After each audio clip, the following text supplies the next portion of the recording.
Cuisine Academy, bonjour, je vous retrouve aujourd'hui dans mon petit parcours santé, la petite forêt que j'ai à côté de la maison pour vous présenter un cours de cuisine un peu particulier puisque vous allez retrouver 3 recettes dans une et aujourd'hui donc on se retrouve pour la recette de ma faisselle extraordinaire. Ce cours va être donc découpé en 3 parties. La première partie, on va voir le ginger bug. On va voir donc ce ferment de gingembre qui va vous permettre de fermenter, de faire fermenter notre faisselle et puis qui va aussi pouvoir vous servir à fermenter des jus de légumes par exemple. Dans un second temps, nous allons voir la recette de l'agar-agar parce que dans cette recette, j'utilise l'agar-agar à un stade de gélification particulier pour obtenir ensuite cet aspect de faisselle. Et ensuite, en troisième partie, nous allons voir comment réaliser notre faisselle avec les ingrédients qu'on aura préparés auparavant. Pour télécharger la recette, c'est toujours pareil, c'est juste sous la vidéo, vous cliquez, vous nous donnez votre meilleur email pour pouvoir vous envoyer toutes les recettes à cette adresse. J'en profite pour vous rappeler, pour ceux qui ont un compte personnel de formation, que les formations Cuisine Academy sont éligibles CPF et que donc vous pouvez utiliser votre compte formation pour suivre nos formations. C'est pareil, vous avez tous les renseignements sous la vidéo. Comme d'hab, je ne vous fais pas attendre plus longtemps. C'est parti tout de suite pour la recette. Pour réaliser son levain de gingembre, le ginger bug, on a besoin de gingembre frais. Donc comme on va faire notre recette sur plusieurs jours, achetez une grosse main de gingembre bien fraîche, bien brillante, bien ferme. On aura besoin aussi de sucre de canne et on aura besoin d'eau. Alors, suivez bien cette technique, elle se prépare sur plusieurs jours. Donc on commence le premier jour par mettre 3 cuillères à soupe de sucre de canne blond que l'on va diluer dans 200 ml d'eau. Ensuite, on va râper son gingembre. Pourquoi sur plusieurs jours? Pour avoir un levain fort, pour avoir un levain qui va être nourri en plusieurs fois et que l'on va pouvoir conserver pendant des mois ensuite au frais. J'ai choisi de râper mon gingembre avec, vous voyez, l'espèce de petite râpe, là, je ne sais pas quel nom ça porte exactement, mais en tout cas, c'est bien pratique pour râper le gingembre. J'avais eu fait à l'époque la recette de ginger bug en pressant le gingembre dans le presse-ail, mais finalement, ça va beaucoup mieux comme ça, c'est beaucoup plus pratique. Et je trouve que ça a donné, la fermentation est venue beaucoup plus rapidement. J'ai mis également plus d'eau que ce que je mettais avant dans ma façon de faire le ginger bug. Et là, j'ai vraiment trouvé que c'était super simple et on réussit à tous les coups. Donc, je râpe tout mon gingembre comme il faut. Il va falloir à peu près que je râpe la valeur de 3 cuillères à soupe de gingembre pour correspondre à peu près aux 3 cuillères à soupe de sucre. Une fois que j'ai râpé mon gingembre, je n'ai plus qu'à le mettre dans ma préparation diluée, c'est-à-dire dans mon sucre et dans mon eau. Et puis, je vais fermer le couvercle, mais sans le fermer hermétiquement. Je vais mettre par-dessus un sac à jus en coton pour protéger, pour pas qu'il y ait éventuellement des petits moucherons ou des petites bêtes qui viennent dedans.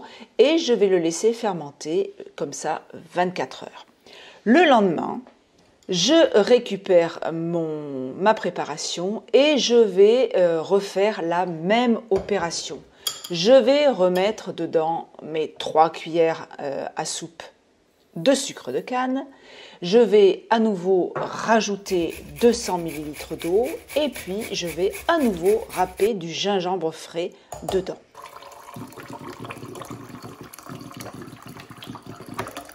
Je remue, j'essaye de remuer avec une cuillère en bois, je pense que, énergétiquement, je pense que c'est mieux.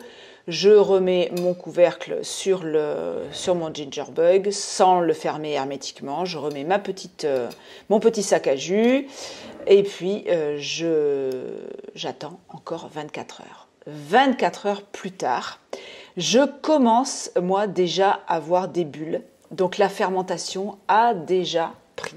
Et je vais à nouveau nourrir ce levain de gingembre avec un petit peu de sucre et un petit peu de gingembre. Et cette fois, je vais remettre que très peu d'eau pour que ça remplisse mon bocal. Et puis, même opération, je ferme le couvercle, toujours pas de façon hermétique. Je remets mon petit sac à jus dessus et j'attends encore 24 heures de plus pour laisser fermenter ce gingembre. Je vais le laisser fermenter en fait 48 heures. Et puis après, j'ai fermé de façon hermétique mon pot et je le conserve au frigo. Pour notre recette d'agar-agar, c'est très simple. On a besoin de 500 ml d'eau et de 8 g d'agar-agar. Soit l'agar-agar, vous l'utilisez avec des sachets qui sont prédosés, ou alors vous utilisez la petite cuillère en buis, et c'est le petit côté qui fait 1 gramme pile d'agar-agar. Je mets donc dans ma bouilloire la moitié de l'eau, c'est-à-dire que je mets 250 ml d'eau, je verse dedans la poudre d'agar-agar, je mélange et j'enclenche ma petite bouilloire pour porter l'agar-agar à ébullition, puisque cette algue développe sa caractéristique de gelée à la cuisson. Pourquoi est-ce que je ne mets pas toute l'eau dans ma bouilloire? Tout simplement parce que sinon, au moment où ça va bouillir, ça va déborder. Et en plus, je trouve que cette technique est d'autant plus intéressante, puisque lorsque vous versez la seconde partie de l'eau, eh bien, ça refroidit plus rapidement votre agar-agar et votre gelée sera prête plus rapidement. Ensuite, donc, je verse ma gelée dans un petit plat qui contient 500 ml et je vais la laisser poser. Et c'est là que réside tout le secret de cette recette de faisselle, c'est qu'on va laisser prendre notre agar-agar jusqu'à un certain stade. On ne va pas attendre qu'elle soit complètement compacte.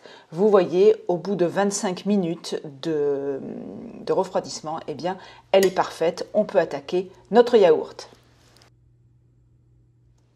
Alors, on va attaquer donc notre faisselle. Pour cela, on va prélever 2 cuillères à soupe de notre ginger bug. Alors, j'essaye de ne pas prendre trop de bouts de gingembre, mais de toute façon, après, je vais le passer à la passoire justement pour enlever les petits bouts de gingembre. Donc, ce ginger bug, là, j'en enlève 2 cuillères à soupe. Je n'ai pas besoin de le rafraîchir pour juste 2 cuillères à soupe, mais à une prochaine tournée, eh bien, je rajouterai dedans 1 cuillère à soupe de sucre de canne blond et puis un petit peu de gingembre râpé pour réactiver mon gingembre. Et c'est donc parti maintenant pour la réalisation de notre faisselle. Alors, cette fois, j'utilise pas non plus de la purée de cajou, mais directement des noix de cajou que je n'ai pas faites tremper avant. Je mets donc 1 tasse de cajou, 1 tasse d'eau et je mets mon ginger bug. Vous voyez, je le passe à la passoire pour enlever les petits restes de gingembre.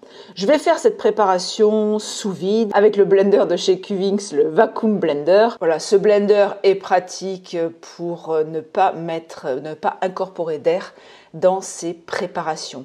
Donc je vais mettre un cycle complet, un cycle donc de mise sous vide et de blendage, je ne sais pas si on peut employer ce mot, de blendage de blender complet afin d'obtenir vraiment une purée extrêmement lisse. Je ne veux pas de morceaux de cajou dans ma faisselle. Vous voyez, le temps de faire le yaourt, l'agar-agar est en train de prendre, mais exactement juste ce qu'il faut comme texture. Alors, je vous explique, pendant que le robot va se mettre en route, pourquoi j'utilise l'agar-agar de cette façon. En fait, comme elle n'a pas fini de prendre l'agar-agar, eh bien, lorsqu'on va la mélanger au yaourt, plus les ferments, lorsqu'elle va dans notre fermenteur se figer, l'activité bactérienne du ginger bug va séparer, faire des strates dans l'agar-agar, c'est-à-dire ça va faire des petites bulles d'air et c'est ce qui va donner ce rendu de caillé, ce rendu de faisselle. Et ça, si on utilise ma recette traditionnelle de yaourt où je laisse l'agar-agar complètement se figer, puis que je liquéfie à nouveau avec un petit peu d'eau, eh bien ça ne donnera pas le même résultat. Et là, en fait, c'est encore une trouvaille. Et voilà, quand on commence à maîtriser bien les ingrédients de cette alimentation vivante, comment obtenir des textures, eh bien j'avais imaginé que ça allait donner ce résultat et le résultat a été là. Donc j'étais super contente. Voilà, donc j'ai mis un cycle complet, je chasse l'air. Vous voyez, la préparation est totalement lisse. Je n'ai plus un seul morceau de noix de cajou. Et donc là, bien directement, je rajoute l'agar-agar dedans. Et puis, je vais refaire un cycle complet, toujours sous vide. Également, ce qui est important de savoir dans cette préparation, c'est que la préparation donc fait 750 ml et non 1 litre. Pourquoi ? Eh bien là encore, parce que l'activité bactérienne pendant la formation, dans votre bocal, la préparation va augmenter de volume pour venir occuper pratiquement le volume d'1 litre. Donc si vous préparez 1 litre de faisselle, eh bien ça va déborder dans votre pot, vous allez en avoir partout. Donc voilà pourquoi je ne prépare pas 1 litre complet de faisselle. Voilà, notre préparation donc est prête. Ça a blindé à peu près pendant une bonne minute. Vous voyez le temps que ça enlève vraiment tout risque d'avoir des petits morceaux de gelée d'agar-agar qui seraient restés dans votre yaourt, ce qui n'est pas agréable en bouche. Je verse donc ma préparation dans un bocal d'1 litre. Et vous voyez bien qu'il y a un espace assez important d'air dans mon bocal et vous allez voir après à la fermentation que ça aura augmenté de volume. Pour fermenter, eh bien, moi j'ai un petit appareil qui s'appelle le fermenteur de chez Cuvings. Alors c'est super pratique, je mets mon bocal dedans et je n'ai plus qu'à programmer et le temps et la température, c'est-à-dire 8 heures de fermentation à 28 degrés et mon yaourt va se faire tout seul. Si vous n'avez pas de fermenteur, soit vous vous empressez d'en acheter un, ou alors si vous avez un déshydrateur, eh bien vous le mettez dans votre déshydrateur à 30 degrés pendant 8 heures et ça fera aussi l'affaire. Là, vous voyez que j'ai utilisé un bocal de chez Familiavis. Il ne rentre pas, il est un peu trop haut pour rentrer dans le Cuvings. Mais si vous utilisez les pots VEC, je n'en avais plus sous la main, ils étaient déjà occupés. Si vous utilisez les pots VEC d'1 litre, ils rentrent pile poil dans le petit fermenteur Cuvings. Voilà, c'est parti donc pour 8 heures et donc on se retrouve le lendemain matin. Voilà, donc j'avais mis ce yaourt à fermenter hier en début d'après-midi et puis il a passé en plus toute la nuit. Donc on va dire qu'il y a à peu près 12 heures de fermentation, 8 heures avec la chaleur dans mon petit appareil, plus quelques heures encore, le temps que je me lève, que la nuit passe et que je me lève. Alors vous voyez, ça a vraiment bien fermenté. Vous voyez qu'il y a des strates qui se sont séparées dans le yaourt et c'est ce qui va nous donner l'aspect de faisselle. Donc là, le yaourt n'est pas passé au frigo, ça va faire vraiment une faisselle très très moelleuse et une fois que vous l'aurez passé au frigo, eh bien ça fera une faisselle un peu plus ferme. Alors maintenant, comment utiliser cette faisselle? Eh bien, je vous propose 2 petites recettes super sympas, super simples. Vous allez pouvoir le manger ou en sucré ou en salé. Et je vous fais donc là la petite démonstration. Donc vous voyez un peu, vous voyez la texture quand on le ramasse, c'est vraiment la texture de la faisselle. Ça se tient, ça fait des tout petits grumeaux. En bouche, vous allez voir, c'est vraiment une merveille. Et je pense que ça va être une recette phare de Cuisine Academy. Je suis très fière de mon invention et je pense que ça va rentrer dans beaucoup de familles, en tout cas toutes celles qui aiment la faisselle et qui voulaient supprimer les produits animaux, eh bien elles ont trouvé là un substitut absolument parfait. Donc dans la version salée, je mets un tout petit peu de sel sur ma faisselle, je vais mettre quelques herbes de Provence et puis quelques tours de moulin à poivre et vous allez voir, ça c'est quelque chose que vous pouvez servir en entrée avec des tomates à côté, avec des crudités, vous vous en servez comme on mange la faisselle traditionnelle à la brebis ou à la vache, au lait de vache. Et puis la version sucrée, eh bien moi j'adore avec du miel, ça fait un peu comme de la brucia, comme ce qu'on mange en Corse, cette brousse de brebis sur laquelle on met un petit peu de miel. Voilà, c'est un délice. Par contre, je vous le dis tout de suite, comme il y a de l'agar-agar dedans, ce n'est pas une préparation que l'on peut faire chauffer, parce que si vous la faites chauffer, eh bien elle va devenir complètement liquide.